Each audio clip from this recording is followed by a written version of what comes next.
Thank you.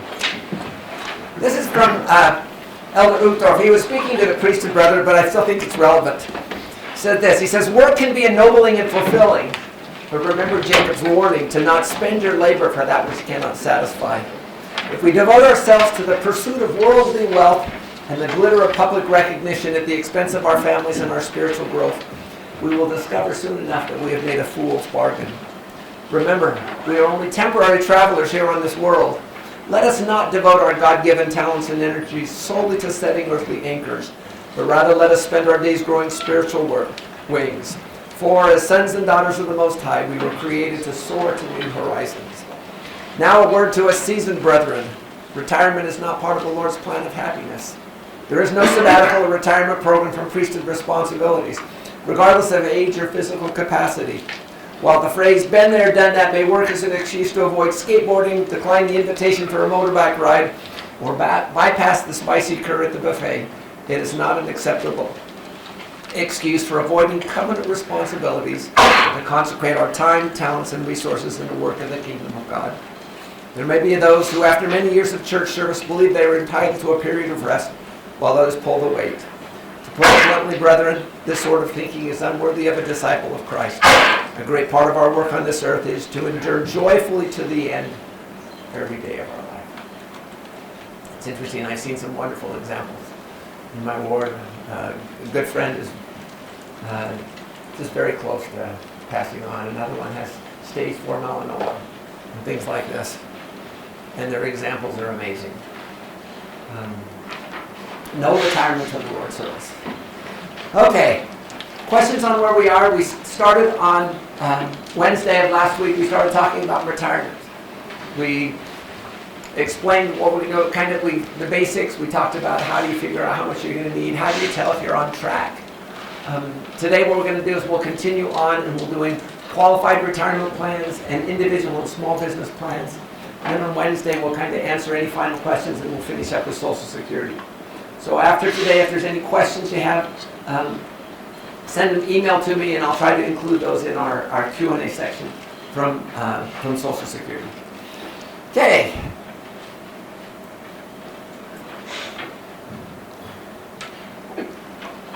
So here's a case study.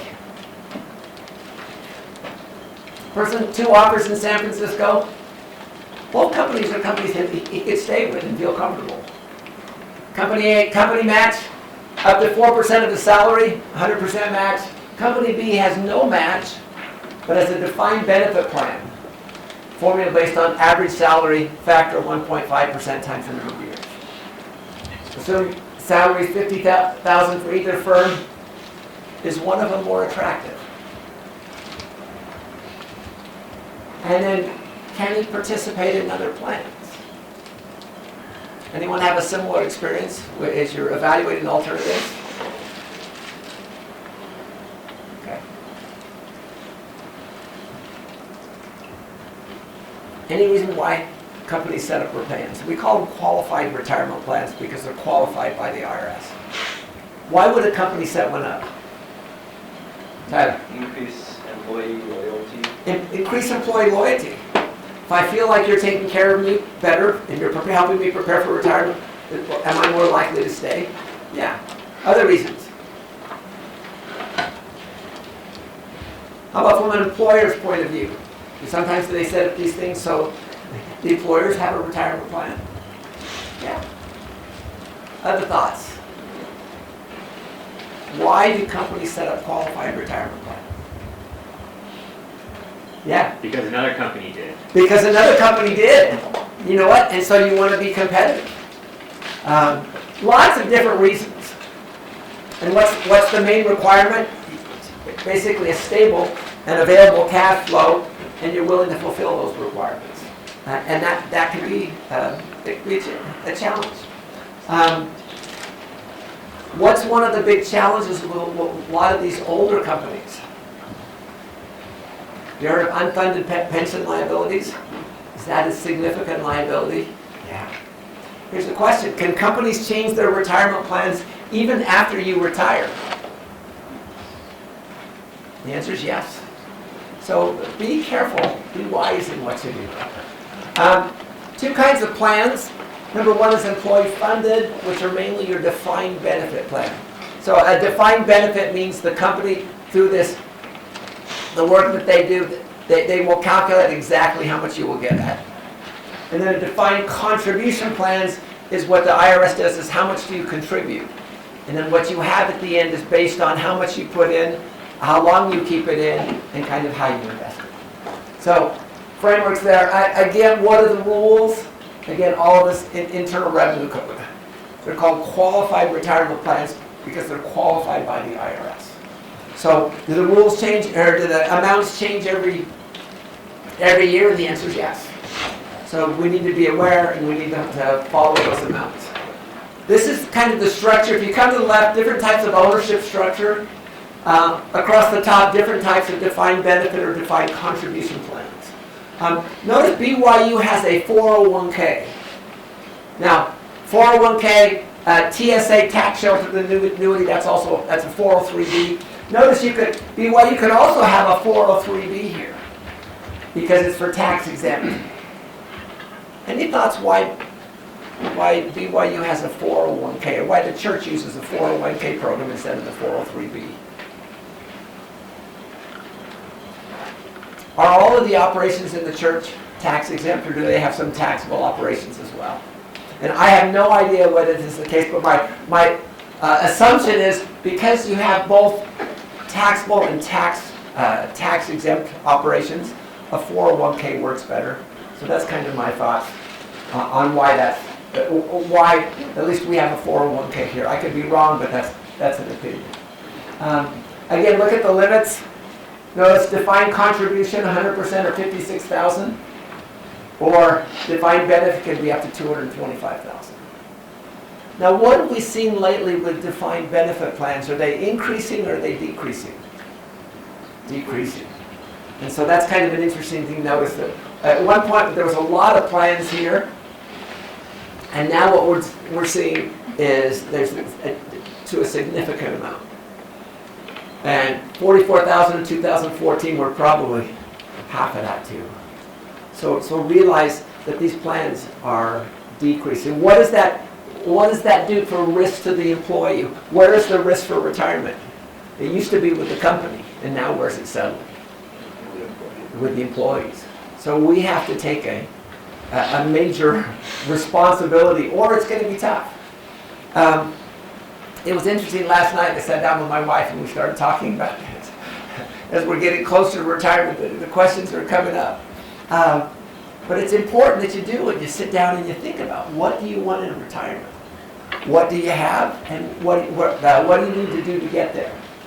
Employer qualified plans, again, tax deductible to the employer and to the employee, tax deferred. You can actually see defined contribution plans are increasing, defined benefit plans are declining too. So realize, if you've got one, then they're nice to have. If you don't, that's okay. So let's talk a little bit about a defined benefit plan. Tell me what a defined benefit plan is and how it works.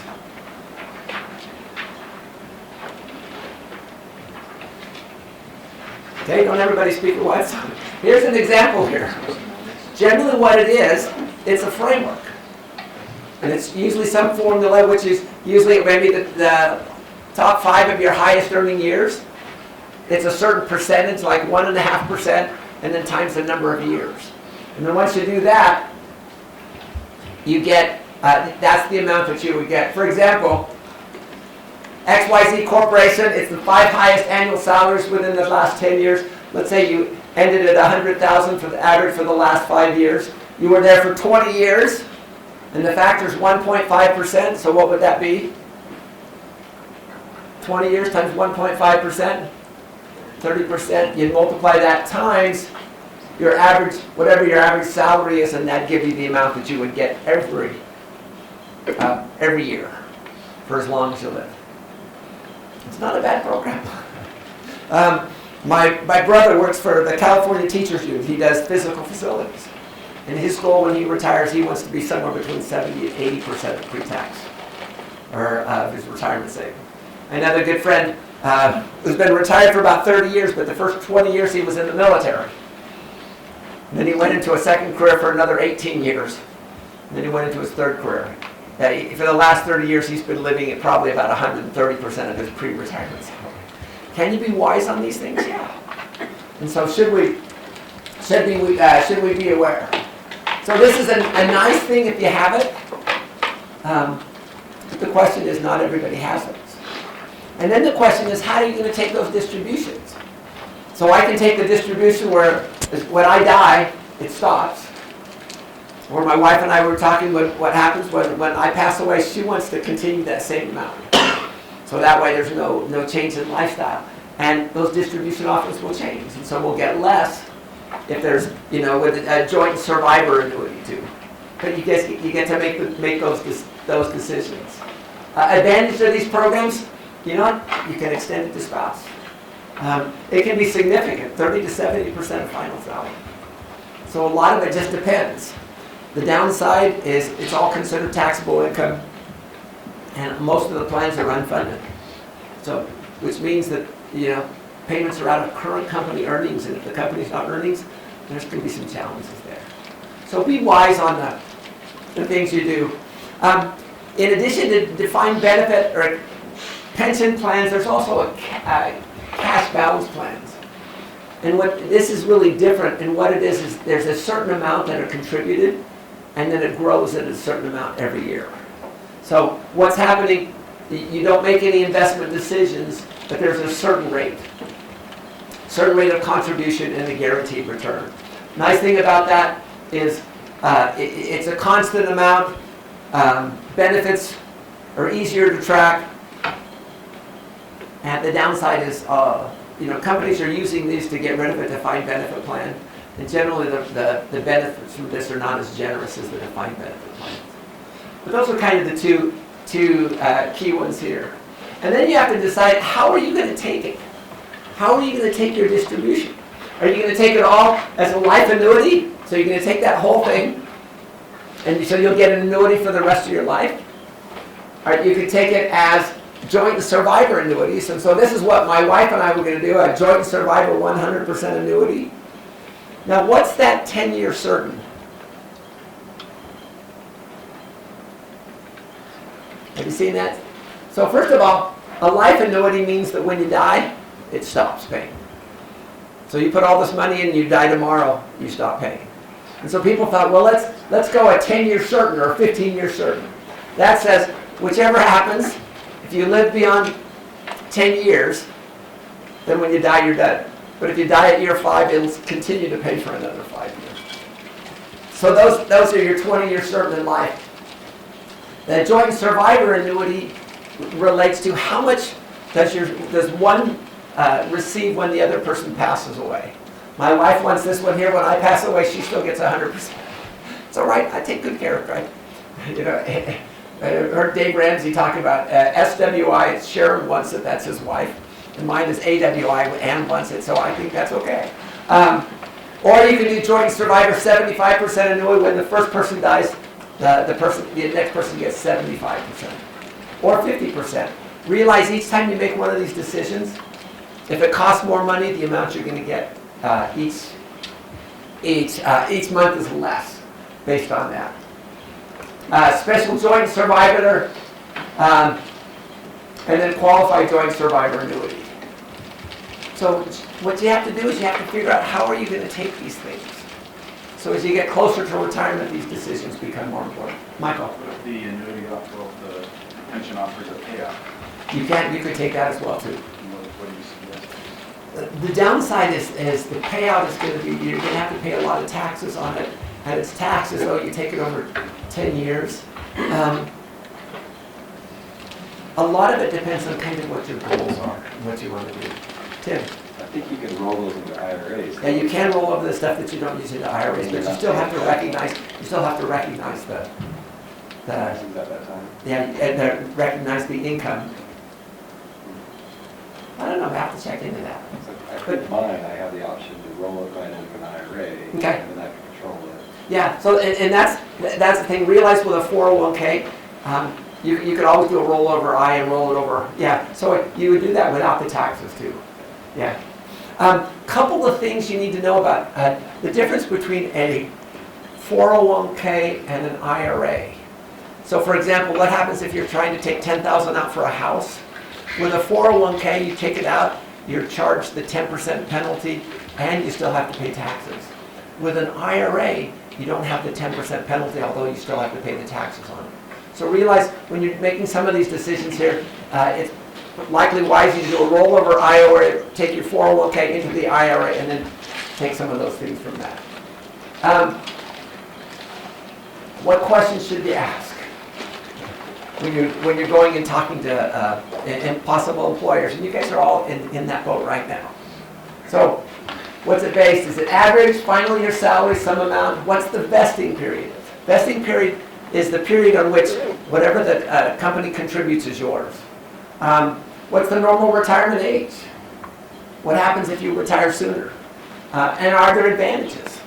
So all of these decisions are critical in the process. So retirement's not an easy thing. Okay, questions on defined benefit plans. For most of you, this is probably not going to be an option, but there still are some out there. I know BYU has one right now, which I'm glad to take advantage of. But realize these are moving in another direction, and that's why the defined contribution plans are much more prevalent. These are kind of the direction that we're going now. Again, employer contributes, no additional responsibilities once you retire. Employee may also contribute. Basically, your pension is determined by how much you put in, how long you keep it in, and how you invest it. So if you invest it too conservatively, you might have less. So be wise in how we put these together.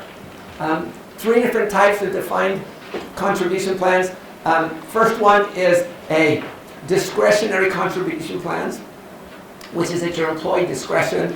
Number 2, fixed contribution plans, which have a specific amount that the companies, and then what most of us are realizing is our employee contribution plans, which is a salary reduction plan. At my last company, or my company before my last company, they had a profit sharing plan.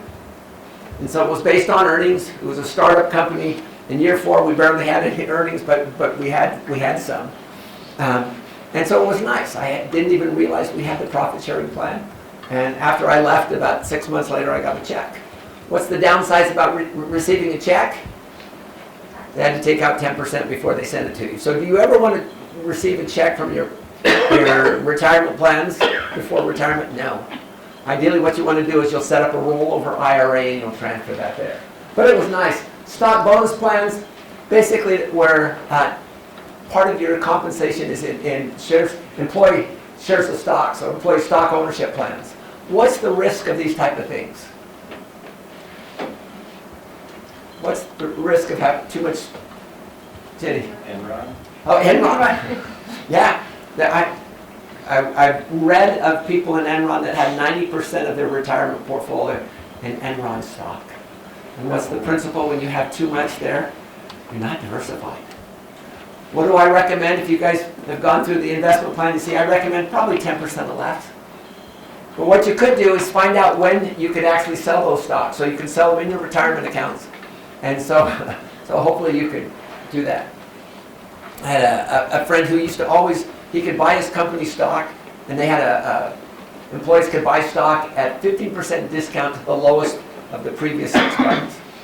And he would do that, and then a year later, once the stock would appreciate, hopefully it would appreciate, he would actually use that to pay his tithes and offerings. And that's where I learned how to do it. That was Roger Rice. Money purchase plans, again, the employee will purchase a certain amount, usually 2 to 3% every year, and that will go into it. And it's not dependent on profits. And then you've got fixed contribution plans. These are, again, the employer will match either a certain percentage or they will give you a certain percent every year. And then it grows at a certain amount. Target benefit plan, again, once you come on, they'll say, okay, if we expect you to be here for 35 years, if we will do 2 to 3%, and then we will contribute that. And again, what are companies trying to do? They're trying to shift responsibility from them to you. And then these are the ones that you guys most of us are used to. 401ks, 403bs, 457, employee contribution plans. And the nice thing is, the 2012 was 95%. We're probably about 65 or 70% now have matching plans. I was just curious, do you know if there's been like research done on companies that have switched from a defined benefit to defined contribution, and if they've like saved money? I'm pretty sure there have. At least they've saved headache because the reporting requirements and then the impact on the balance sheets is significantly less. Like I don't have that in front of me. Yeah. Yeah, so that's really the direction it's going. And also look at the way employees are doing now. Most of you won't stay with the same company for 40 years. In fact, I've been with BYU for 20 years. This is the longest I've been. We're coming on 20 years. This is the longest I've ever been with a company. So, yeah. When you talk about salary reduction plans, there's really three different types. 401k plans or Roth 401k plans. Here's a quick question. If your company has a match and you have a Roth 401k, is the match in the 401k or the Roth 401k? The match is in the traditional. Right, the match is in the traditional 401k and not with the Roth. And then our 403b, also called tax sheltered annuities, it's the same but for nonprofit tax-exempt companies and institutions. And then the 457 plans, but it's for state and municipal workers and tax-exempt organizations. These three different plans started out separate, and now what the government's trying to do is trying to bring them all together. So you have a common framework, common members and things like that. So we're doing better. There's still some kind of small tweaks on different ones that are different from each other. We talked about this, differences between the Roth and the traditional, again, after-tax distributions. We also commented that if your goal is to save the maximum amount for retirement, which is the better vehicle, and why?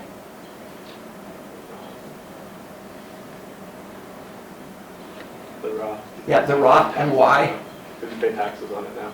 Right, so you pay the taxes. Do you pay the taxes inside or outside the retirement vehicle? Are you paying the taxes with retirement money or non-retirement money? Non-retirement. That's right. So in essence, you're actually saving more for retirement. So that's an important here. Okay, with salary reduction plans, generally what the companies will do is they'll have somewhere between 10 to 25 options, and then you pick and choose. In this class, what we've done is you put together your investment plan. So you have assets, large cap and small cap. And generally what you'll do is you'll go back and just set your portfolio up consistent with your investment plan. So that's the framework there. And then you choose to invest subject to the company's list, and you're really not allowed to invest outside this. A number of people, once they leave a company, they like to do a rollover IRA and move the assets into the rollover IRA. And that's because they have a lot more investment choices.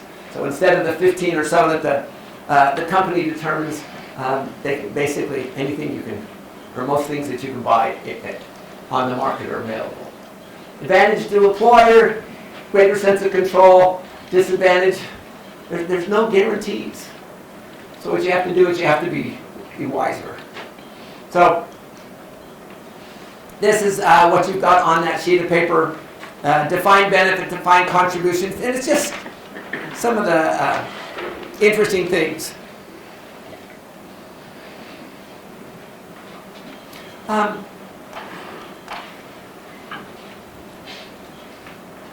me show a little video.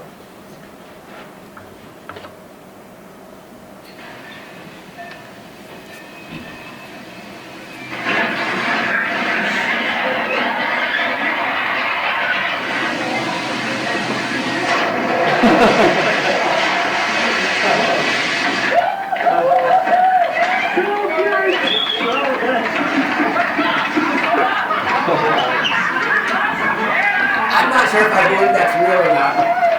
That's it. Yeah.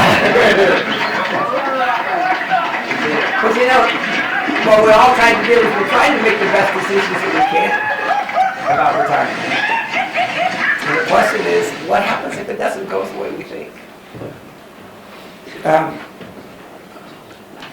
Let me just share an article with Jonathan Clements. I use this with his permission. It says, off your rocker. For a happy retirement, don't swap work for the front porch. Here's the latest thinking on retirement. Don't. That doesn't mean you shouldn't retire from your job, but what will you retire to? Many people give scant thought to what they will do after they quit the workforce, and the result can be depression, mental deterioration, declining health, and possibly a shorter life. To avoid that fate, experts say you need to treat retirement less like a lengthy vacation and more like a career change. And I'm going to turn this light on so I can see a little better. We spend 40 years plugging away at our jobs, struggling to amass enough money so we can enjoy a few fun-filled decades at the end of our lives. But having a heap of money doesn't guarantee a happy retirement. There are 3 reasons. First, no matter how much you hate your job, it's likely providing more than just a paycheck. The relationships, the friendships, the work, the intellectual stimulation, those all are important. 2, if you're married, retirement means you'll suddenly be spending a lot more time with your spouse. I'm not worried about me because I enjoy spending time with my wife. Hopefully she will enjoy spending more time with me. And third, what many people have the wrong notion of what retirement is. It's what I call vacation confusion. They think retirement is rest well deserved. Once you've rested up, no. So it's easy to identify retirement's pitfalls. It's much harder to avoid them. Want to improve your chances of a healthy retirement? Spend some time chewing over these 4 questions. 1, what are your passions? Most of us had our passions. They left us a long time ago. But what are the things you really like? What are the things really important to you? Number 2, what is your purpose? With a little thought, you can probably put together a list of things you enjoy, but that alone isn't enough. You fulfill both when you're doing something that's both important and satisfying. So what is your purpose in retirement? And that's in addition to being a favorite grandpa or things like that. Number 3, how will you replace the stimulation of work? Work, even hard work. There's a lot of cool things there that happens. Interaction with friends and things like that. And number 4, what's your new role at home? So once you quit the wars, you got to hash out those issues there. So as you think about retirement, those are some key questions that can kind of help you as you put that together. So let's continue.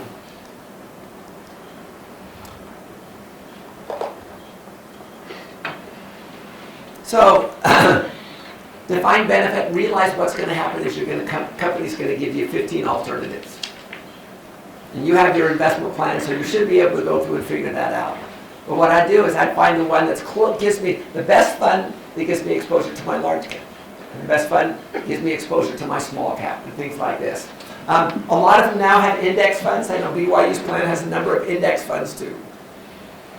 But you really should ask, what are my annual administration expenses? What about transfer fees? And how often can I reallocate? So some funds will only allow you to reallocate a couple of times a year. So make sure you understand that when you put it together. And then the question of what's vesting, how soon is it yours? So a lot of these firms will have, okay, we've got this profit sharing, or even our match, but you have to be there at least 3 years or 4 years to get the match.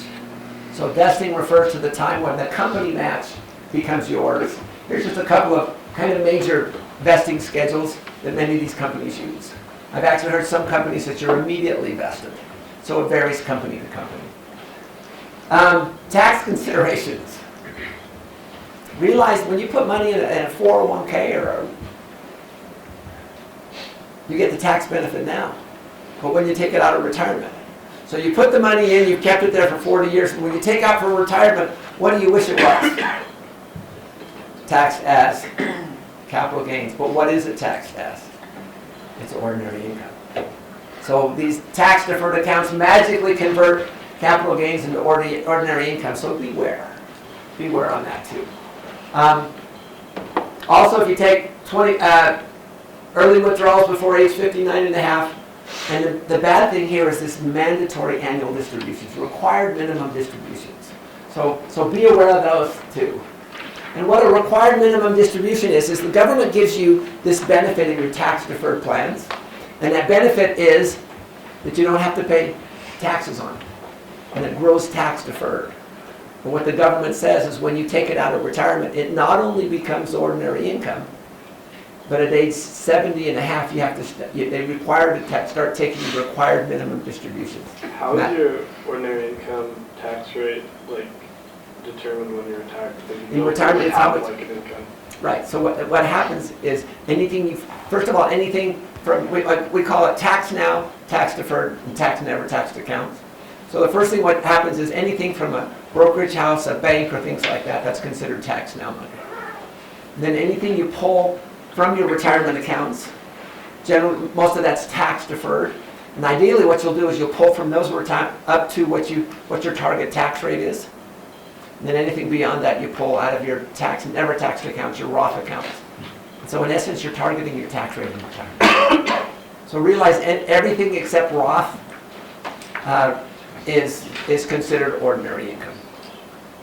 Did I answer your question? Yeah, so I mean, essentially, that money that you're taking out of your tax deferred and not taxed accounts are Right. like, is essentially your income. That's to correct. put you in your tax bracket. Right. And it works the same way we've talked about here. Here's the challenge. Let's say you have $274,000 in your 401k, 401k IRA and SEP IRA. The way it's calculated, it's 69.5. You add everything up, you divide it by your 27.4, so you have to take $10,000 out. And if you do not take out that required minimum distribution, guess what? You're taxed 50% of that amount. So that's a $5,000 penalty if you don't do that. So realize it's pretty important that you understand RMDs. The decision on how you take retirement is a big deal. You can take it as a lump sum distribution. Number two, you can take it as an immediate annuity. Again, the nice thing about annuities is for as long as you live. And we talked about different ways you can do it. You can do it as periodic payments. You can say, okay, I'm going to take a certain amount, every 3 months or every 6 months. And you can roll it into an IRA. Just be careful and don't touch the funds. So different ways you can do that. What's the advantage? Why do I recommend that once you retire, if you have Roth 401k money, you roll it over into a Roth IRA?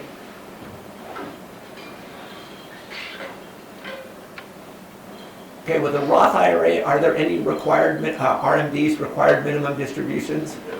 No. With the Roth 401k, are they? Yes. So here's where the legislation is not caught up with the vehicles yet.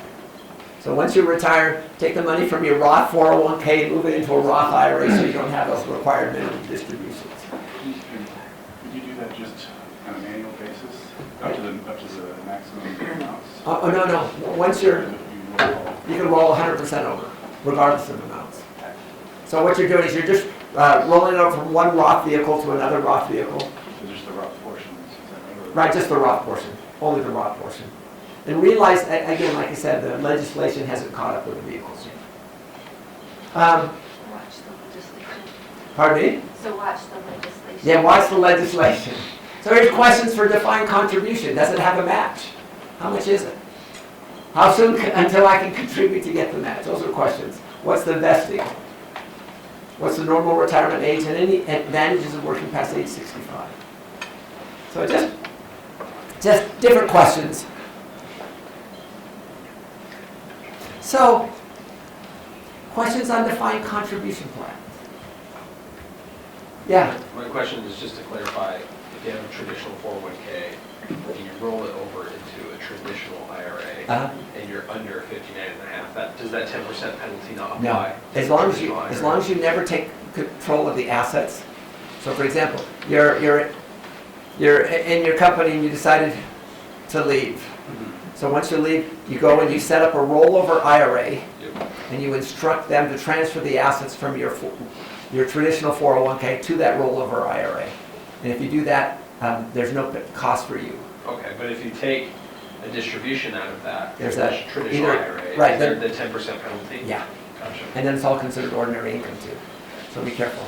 So with the rollover from a traditional to a Roth, would you pay taxes on? Yes, but so we're going to do a roll from a Roth 401k to a Roth IRA, or a traditional 401k to a traditional IRA. So those, as long as it's Roth to Roth or traditional to traditional, there's no tax implications. Okay. So, based on this, what are some of your strategies? Remember, we talked about 3 strategies: accumulation stage, retirement, or distribution. What are some strategies for accumulation using these qualified retirement plans? Always get the full match with your. Always get your full match.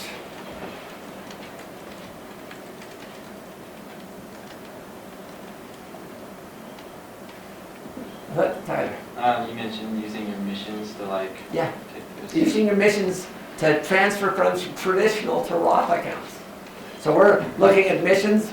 So it's probably going to be somewhere between $3,000 and $5,000 a month. So I'm not going to have any income coming in. So would that be a good time? I've got my expenses. Let's say $60,000 in expenses, plus you've got, and that's on the high end. Plus my $24,000 thing. So that's $84,000 there. So could I pull significant amounts over and transfer it into Roth at a very low tax rate? Yeah. Good. Other thoughts? Should we have strategies on what we put in Roth versus traditional accounts? Especially if we want to target our tax rate in retirement? Yeah. So just some ideas here. As my wife and I get closer and closer, we realize the most important thing we've ever done is probably keep our priorities in order. Number 2, save that 20%. Just make sure you're saving that 15 to 20% of every dollar. Because I don't think you'll get to retirement and say, oh, I wish I would have saved less. We're definitely not there. George? This is a refresher. Pretty much all of your ratios are off of pre-tax income. Yep. 20% Yep. pre-tax. Yep. I figure I pay my tithing on before tax. I should pay myself before tax too. So that's just my logic. Again, invest in Roth accounts while you're young and when rates are low. Use that so you can target your tax rate. I like the Roth just because I'm saving more money for retirement, because I'm paying the taxes outside the retirement vehicle, so in essence I'm saving more. How about strategies for retirement? How do you figure out how much you need at retirement? You guys have already done that assignment. But let me just share one of the things that I like to do. So number 1, let's say you figure out you need $6,000 a month, whatever that number it is. And so I start with saying, how much would you think I'll get from Social Security? And then how much would you get from any defined benefit plans if you have them? My guess is when you guys retire, there's probably hardly going to be any of them available. But then what that difference is kind of your shortfall there is then I can go through and I can take a certain amount of my assets and I can calculate what I need. So for example, assuming 4%, let's say I need, well, let me share an example. My wife and I are going to go on a mission next year. I don't think it's a good idea to take Social Security until age 70. So my full retirement age is 66 and 6 months. And so for every year beyond full retirement age I retire, I get 8% more. So I'm going to have 5 years between when we go on our mission and when I retire. And I'm still going to need that money coming in. And so what I could do is I could take, say, $250,000 and say, okay, for 5 years, assuming interest rates are somewhere around 4.5%, 5%, I could get $4,000 a month, every month for those 5 years. So now what I've done is, in essence, I have got my minimum acceptable level of retirement income. This is not, if we're going to go on a vacation, it's not going to visit grandkids, but it's going to make sure that I have that amount there. And then if we need anything else, we can kind of just pull it in as needed. So that's kind of my framework, and that's kind of what we're working here. And again, both Roth and traditional accounts, so you can target your tax rates in retirement. Here's a question. Will continue to pay your tithes and offerings with appreciated securities so you eliminate those tax capital gains? Here's a question. What about those required minimum distributions? Are those painful? Especially if you don't want to pull the money out. Anything else you could do there? Donate. Yeah. What you're saying. Could you after age 59 and a half, can you donate those assets to the church? And even though you don't get the capital gains, is that part of your required minimum distributions? They are. So again, little strategies like this. And then, how about distribution strategies? Other thoughts?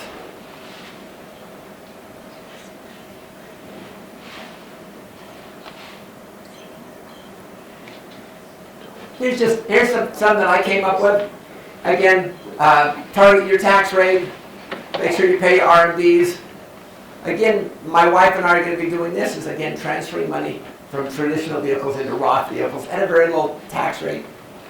And then at age 70 and a half, donating things.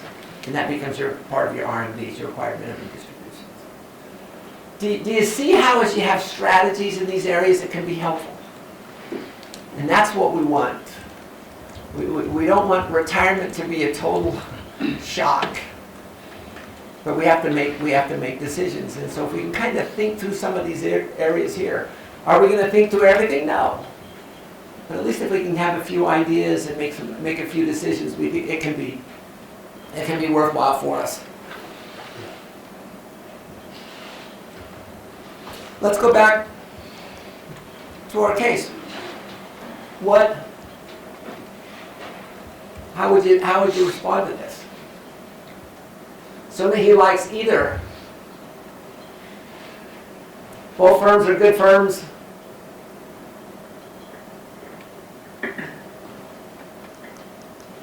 So, how would you respond? Tim? I would ask the question is, how likely am I going to stay with the one that has the defined contribution? Right, how likely are you going to stay? If you leave after 10 years, That's what I'm doing. is it portable? Can you take it with you? No. So it brings up a number of questions. It depends on Bill's forecast for the company's, Bill's view of company policy. Number one, how long is he going to be there? He's going back to graduate school. You know, this is not portable, defined benefit. And if you have the defined benefit plan, that assumes you're going to stay there the entire period. So that's a little bit on the risky side. Number two, his forecast for the company. Will it be around? You know, worked for a couple of companies, and some of them are since been bought out by other companies. Will it be around as long as Bill wants it to be there? Are the products viable? And hopefully they are. And his view of company policy. Realize that they can change the policy even after he retires. So realize, make sure you understand all of these different options as you go in. And then the second question was, can he have other plans? As long as he's below specific limits, he can. Could he do a Roth IRA? As long as he's under $193,000, married, filing jointly, yeah. So you can have a 401k, you can have a Roth 401k. My wife and I, our strategies were converting taxable money into tax eliminated.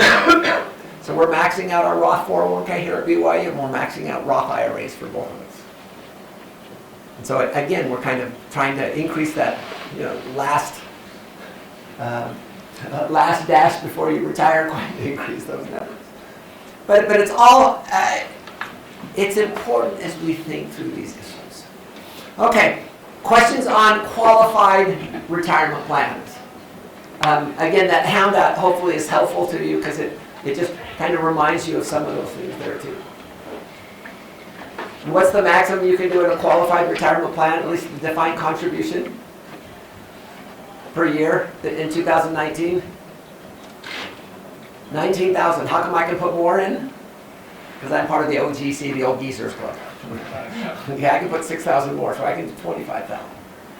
And also with so with a Roth IRA, there's a $1,000 catch-up too if you're over 50. So, okay.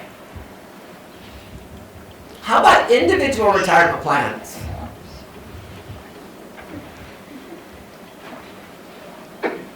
He's considering a traditional IRA. He's married. He and his wife both have employer-sponsored 401k plans at work. MHEI is 121. Can he fully contribute to a traditional IRA? Why not? Can he contribute to any other IRAs? If neither Steve or his wife have an employer-sponsored retirement plan, could he still contribute to a traditional IRA and get the tax deduction? And the reason being here is it depends. Do you make less than the required amount? Well, let's go on and we'll talk about it. How many different IRAs? Like about 15 or 18. There's a ton of them. These are the ones that we're most familiar with. But there are additionals: spousal, non-deductible, employer, rollover, inheritance, simplified, simple. Lots of different IRAs. But what we want to do is we just need to use the one that works best for us. Does a spouse have to have money coming in to contribute to an IRA or a Roth IRA? The answer is no, because you've got the spousal IRA. Traditional, we're all familiar with this one here. Again, younger than age 70 and a half, $6,000 per year, and a $1,000 catch-up provision if you're over age 50. We talked about benefits. Again, gross tax deferred. The disadvantages are it converts, again, the same thing as the 401k. It converts ordinary income, or it converts capital gains into ordinary income. And then when can you withdrawals? Again, 59 and a half for any purpose. First time home purchase. Again, I just read this a couple of days ago. I realized if you have a first time home purchase, you do not want to take that from your Roth IRA. Excuse me, your traditional 401k. So you'll not only get the 10% penalty, you have to pay the taxes on it. What you want to do is roll it over to a traditional IRA, and then you don't have the 10% penalty. You still have to pay the taxes, but you don't have the 10% penalty. Realize the rules are not the same for all of these. Yes? If you have a Roth IRA, do you still have to pay Taxes? No. Okay. So if you have a Roth IRA, you've already paid taxes on principal. Right. And so I'm assuming that the question is if that 10,000 is all contributions, the answer would be no. If it was earning, part of that was earnings, you might have to pay the taxes on it, but not the 10% penalty. Ben? Can you take out contributions any time, or is there like a waiting? Yeah, after 5 years. You can't take out contributions because you've already paid the taxes on those. Again, deductibility, we talked about those. Non-active participants, so realize whether you can deduct it or not depends on income. It depends on whether you or your spouse have qualified retirement plans at work. So for example, if you have, if both spouses are covered, if you make more than $123,000, you cannot contribute to a traditional IRA. If you make $113,000, which is right in the middle of that phase-out range, you can only contribute half of that. So the difference there, so you can only contribute $3,000. If neither you or your spouse are covered by an employer plan, there's no limit. But if one spouse is covered by an employer-sponsored plan, then it's basically the Roth limits between 193 and 213. So realize 3 different situations. Again, we have those same required minimum distributions. Realize at age 69 and a half, you add up your traditional IRAs and your SEP IRAs and your simple IRAs. All those have to be added up together, and you divide it by your life expectancy. And then that, you have to take that. And if you don't take that, it's a 50% penalty on it. So be wise in those distributions. Again, traditional IRA, very similar to what we talked about before. Same benefits. Again, advantages, we talked about those. Realize that you can do $6,000 a year, you could do $3,000 in a traditional and $3,000 in a Roth. You just can't have more than $6,000 a year in these IRA vehicles. And how do you make withdrawals? Again, before age 59 and a half, Basically, earnings are subject to the early withdrawal penalty, but contributions are not because you've already paid taxes on the contribution. And then again, after age 59, earnings are subject to ordinary income tax. So be aware of those things. What happens, how do you take money out of the Roth? And then kind of a summary between the traditional and Roth. Any questions on that? I think we've kind of beat this horse to death. But again, the goal is kind of figure out how you're going to do taxes in retirement. And I like the idea of 3 buckets: tax now, tax deferred, and never taxed accounts. And if you can do that, you can manage that tax rate in retirement, depending on where you are. So I think it's a wise idea to be wise in what we do, a good idea to be wise in what we do. Department of Redundancy Department. Yeah. Quick question on that slide, just a couple of paragraphs. It said that after age 15 and a half, and Roth is held for less than 5 years. So that's a fault. Yeah. It's less than 5 years. So it's after 5 years, and everything. Yeah. Yep. Okay, just our deductibility limits. Again, married filing jointly, 193. If you make over 203, you can't do the Roth. If you make less than 193, you can do it. Again, if you're at 200, 198, you can only do half of that. So realize it's kind of that's the limits there. And then education IRA. We'll talk about this when we talk about saving for your children's missions and education. But education IRA is a good one. It's basically a Roth vehicle for education. And so, Utah has one of the top, right?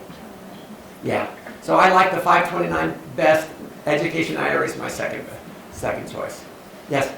So with all these IRAs, the maximum you can put any of them in a year is 6,000. Yeah. With your education IRA, the maximum you can put is 2,000 a year per child. So is it 6,000 per IRA or? No. Okay, so that 6,000 is for your traditional IRA versus your Roth IRA. Same thing with spousal, things like that. Your simple IRAs and simple 401ks, there's a little bit different numbers. And then education IRA is only like 2,000. It's 2,000 per child.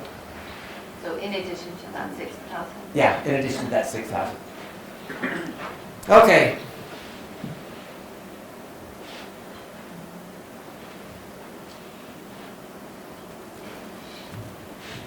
I have a question. Can that be used towards any education-related expense, like housing, or just solely tuition? Actually, the savings bond is only for tuition and fees. The education IRA is quite a bit more broad. It can be books, room and board, and things like that. And then the 529 plan is even broader than that. It can be used for computers and things like that. So there's different. We'll share that when we get to the saving for your kids' education area. Okay, converting to a Roth. When does it make sense to convert? And a lot of it too, I think it makes sense when if you can come up with a balance between those accounts. Again, I like targeting my tax rate. I just don't like these required minimum distributions. So again, as soon as I retire, we'll actually move the Roth for stuff to a rollover Roth IRA, so we don't have to do that there. And again, what do? You pay the taxes on the traditional IRA, then move the funds to the Roth. If it's 5 years at age 59 and a half, we'll still apply.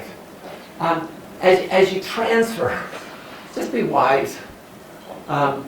What I'd like you to do is that trustee to trustee direct transfer. So what you do is you'll set up a rollover IRA or rollover Roth IRA.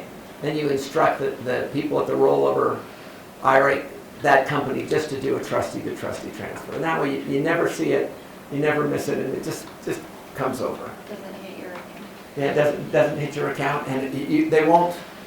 There's not the withholding taxes, and so you want to be wise on that. Okay, questions on IRAs? We kind of. Okay, let's move on to some small business plans. Is the government trying to encourage you to plan for retirement? Yes. Do they know that Social Security benefits are going to be reduced and there's going to be fewer people contributing?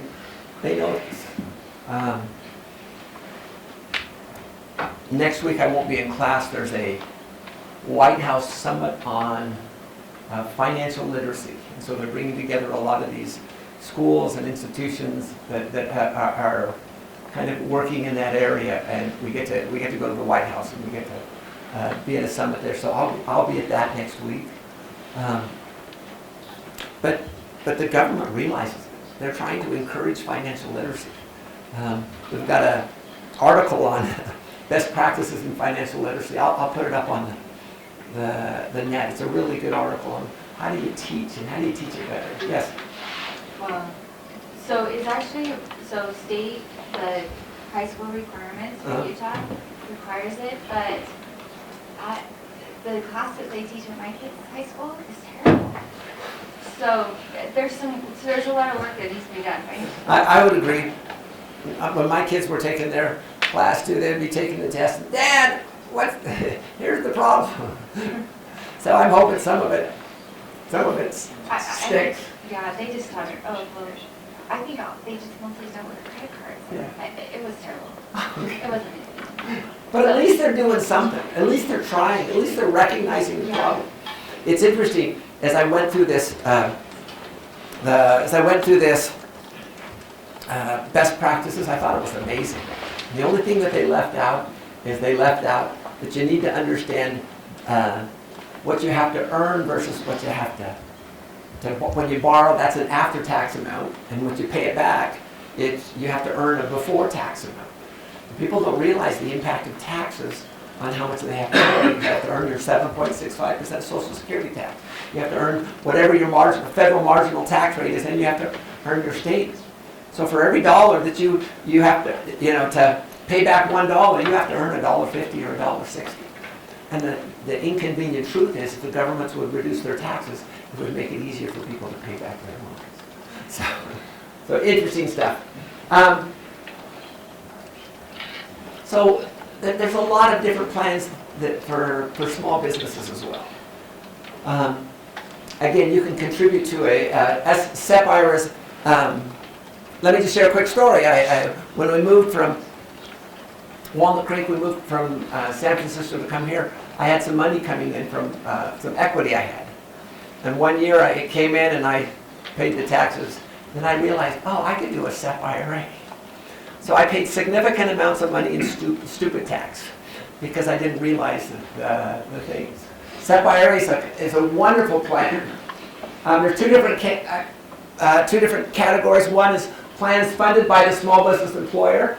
And I had a business of one person, which was just me. And can you do that if you're just you, if you're a consultant or things like that? And the answer is yes. And then there's plans funded by both the employer and the employee. The SEP one is, once I realized the second year I actually did a SEP and I was able to put about, basically I maxed out the amount that I could put in that account for that year. And the nice thing about a SEP, it's just like a traditional IRA. It's tax deferred. You contribute the same percentage to all employees, no required annual contribution. So you could contribute this year, and you could do it in 3 years, and you could do it 5 years. There's no required one, but you have to do to all employees, same percentage to all employees. Again, tax deductible, earnings grow tax deferred, and employees own the plans. And it was very simple to set up. I clicked a button that says, okay, you want a SEP IRA. And the reporting requirements are just very, very minimal. Nice thing about these, it's easiest to set up, no annual filings. Contributions are larger. So you can deduct you can contribute the larger of 25% of your income or $56,000. So this is non-W-2 income. So this is in addition. Disadvantage, you can't borrow against it, but I don't recommend you borrow. And contributions vary depending on the employer. And it's just like a traditional IRA or 401k. Anything, you take it out before age 59 and a half and there's penalties. Is there a Roth option for that? No, not that I know of. Wouldn't surprise me if it comes. Then you've got a KEO plan. Again, similar to the SEP. Can be either defined benefit or defined contribution. But most of them are defined contribution, profit share, or money purchase plans.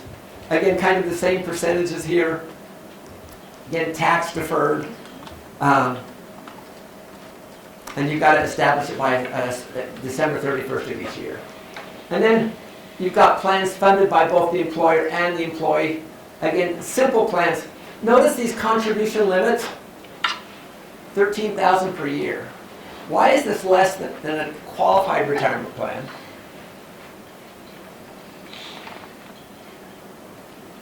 This is just a thought.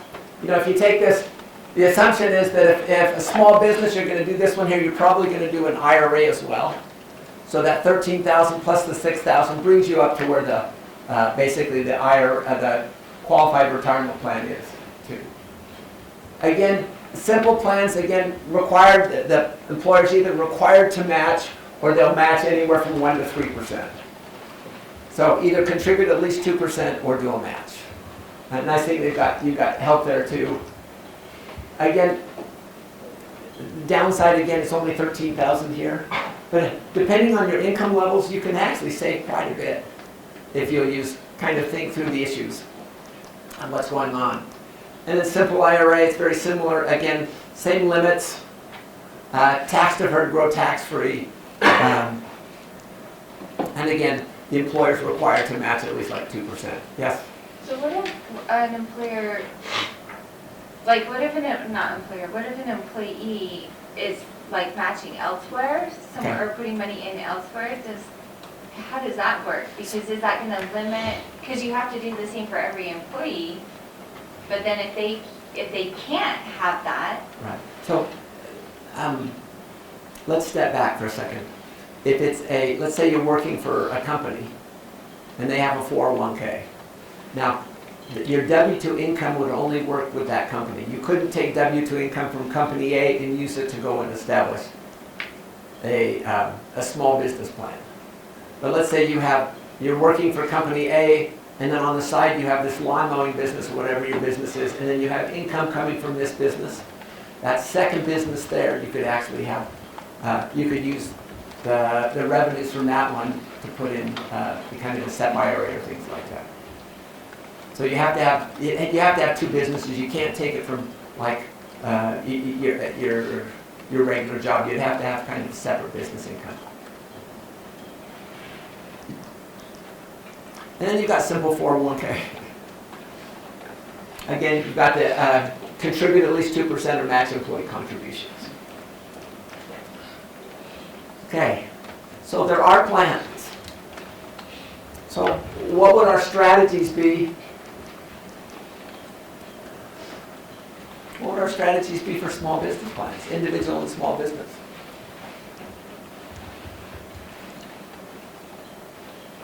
Are they any different from what we've done before for your qualified plans? No. And the plans are kind of the same.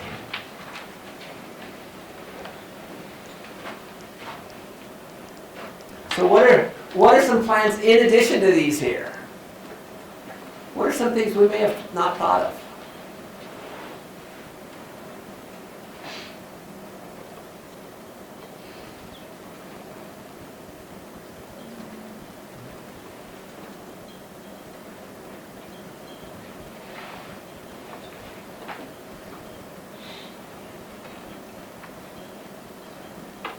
Here's a thought too, back to our question. Let's say you have a good idea for a business that you think you can make some decent money at. And my guess is Tim here's probably got a couple of jobs. He's got his normal job and he does a lot of other fun stuff too. But He's supporting me in all the stuff I'm doing. But the fact that he's got his own job and then he's working on these other ones, could you contribute from this kind of your small business account to these things here? And the answer is yes. As long as your income levels are specific, or actually your small business plan, you could contribute to these regardless of income levels. Yeah, but again, you just couldn't take the resources from, your company A that has a qualified retirement plan. So you just have to take it out of the company that. Yeah, right. The small business. Yeah. Here's the question. What about if your company has a 401k, can you still contribute to a Roth IRA?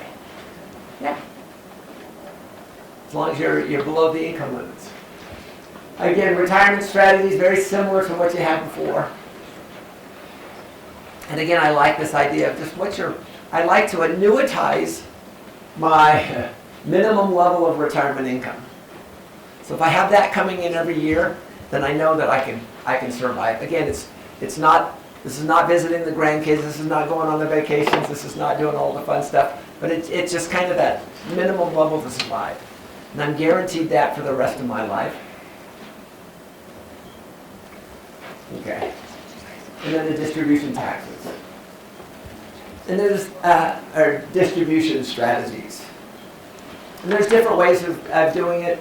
Some people, that research has shown if you take out like 3.8% of whatever you have in your portfolio, take that out every year, you should have sufficient to last throughout your life. So different strategies there. And again, trying to move towards some Roth accounts, again, trying to have those the buckets there. Okay. Let's go back. Guess what? I forgot to change this. His gross income should be $123,000. Because this was for 2018. I missed that. So, can he fully contribute to a traditional IRA and get the tax deduction at 123? No. No. Could he contribute to a Roth, other IRAs? Yeah. Because the Roth limit is at 193. And neither have an employer plan, so what can they do? And if neither of them have a plan, they can both contribute, regardless of MAGI. If only one spouse has a plan, then the other one can go up to the Roth IRA limits. So it's important that we understand. Even though they're at the income limit, they can contribute? Yeah, if neither of them have a plan at work. So if neither one of them have a plan at work, there's no income limits, and both can contribute. But if one of them has a plan, then the income limits goes to the Roth limits, the 193. And then if they both have plans, then they have to kind of go into specific rates. Here's a question. 60th birthday, didn't use it at traditional IRA balances. 69th year, he had $150,000. How much is he required to take out of his account next year based on his required minimum distributions?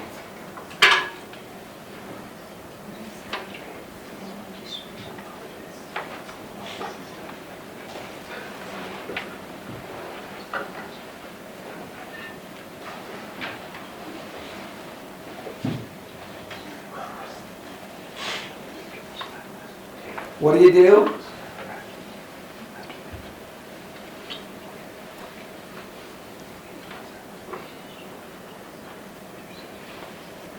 Tyler, what is it? $5,474. Yeah. So 150,000 divided by 27.4, basically almost 5,500. What happens if he fails to take that out when he's age 79? What's the penalty? 6%. Is that a pretty hefty penalty? Yeah. Okay. Okay, questions? Got one more day talking about Social Security. Yeah. So with the IRAs, I just have another question. So there's a $6,000 limit, but is it per, like, you and your spouse? Per person. So for us, our goal is to maximize what we can in Roth vehicles, so we'll max out the Roth 401k plus the catch-up and plus 2 Roth IRAs plus the catch-up. Other questions?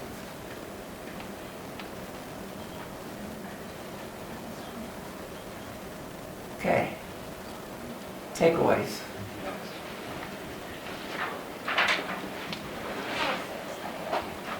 Michael, what are your takeaways?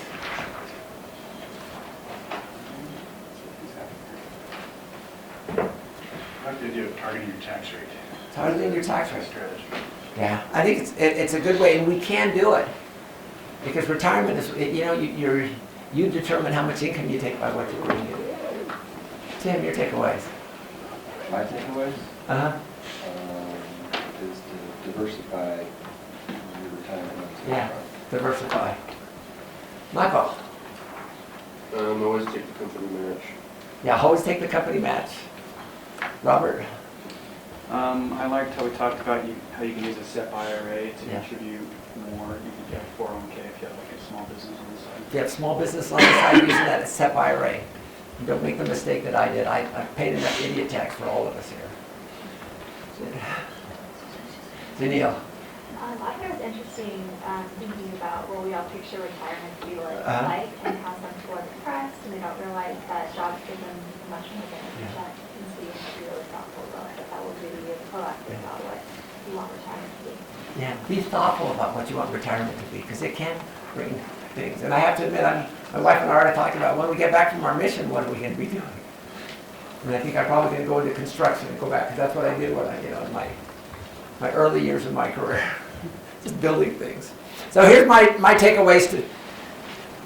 Number one, there's a lot of stuff to learn and to know.